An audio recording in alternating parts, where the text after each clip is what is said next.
রমজান মাসে কবরের আযাব বন্ধ থাকে, এটা কি সঠিক কথা? এটা বহুল প্রচলিত একটি ভুল কথা।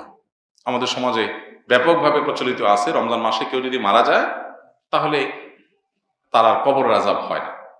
আল্লাহ তাআলা আমাদের সবাইকে কবরের আযাব থেকে হেফাজতে রাখুন। কবরের আযাব থেকে বাঁচার জন্য হাদিস সম্মত কিছু আমল আছে। যেমন সূরা মুলক রাতে তেলাওয়াত করলে কবরের ফিতনা থেকে আল্লাহ তাআলা রক্ষা করেন। পুরো রাতের ভিতরে কেউ সূরা মুলক পড়ে, নিয়মিত অভ্যাস আছে, মাঝে মধ্যে ছুটতেই পারে। এই আমলটা যদি কেউ করে নিয়মিত, ইনশাআল্লাহ আল্লাহ তাআলা তাকে কবরের ফিতনা থেকে রক্ষা করবেন, হাদিসে সাব্যস্ত আছে। নাম্বার 2, নবী করিম সাল্লাল্লাহু আলাইহি ওয়াসাল্লাম শেষ বৈঠকে আত্তাহিয়াতু এবং দুরুদের পর দোয়া মাসুরা যখন পড়ি আমরা, তখন তিনি 4টা বিষয় থেকে পানা চাইতেন।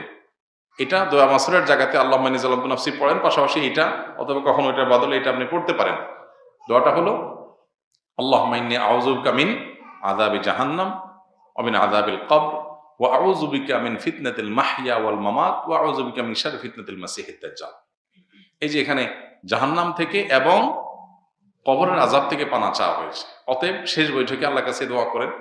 আর বিশেষ করে কবরের আযাব যেসব বিষয়ে হয়, যেমন চগলখুরি করে বেড়ানো, পেশাব থেকে ভালো করে পবিত্র না হওয়া, এগুলো কবরের আযাবের সুনির্দিষ্ট কারণ হাদিসে এগুলোকে চিহ্নিত করা হয়েছে। অতএব এগুলোর ব্যাপারে সতর্ক থাকা, এগুলো থেকে বেঁচে থাকার চেষ্টা করা। ইনশাআল্লাহ এই প্রক্রিয়ার মধ্য দিয়ে আমরা কবরের আযাব থেকে আল্লাহর কাছে পানা চাইতে পারি। বাকি রমজান মাসে মারা গেলেই কবরের আযাব অটোমেটিক বন্ধ এমন না। কেউ যদি খারাপ মানুষ, ফাসিক মানুষ, ওই অবস্থায় তার মৃত্যু হয় রমজানে, তাহলে তার আযাব হতে পারে।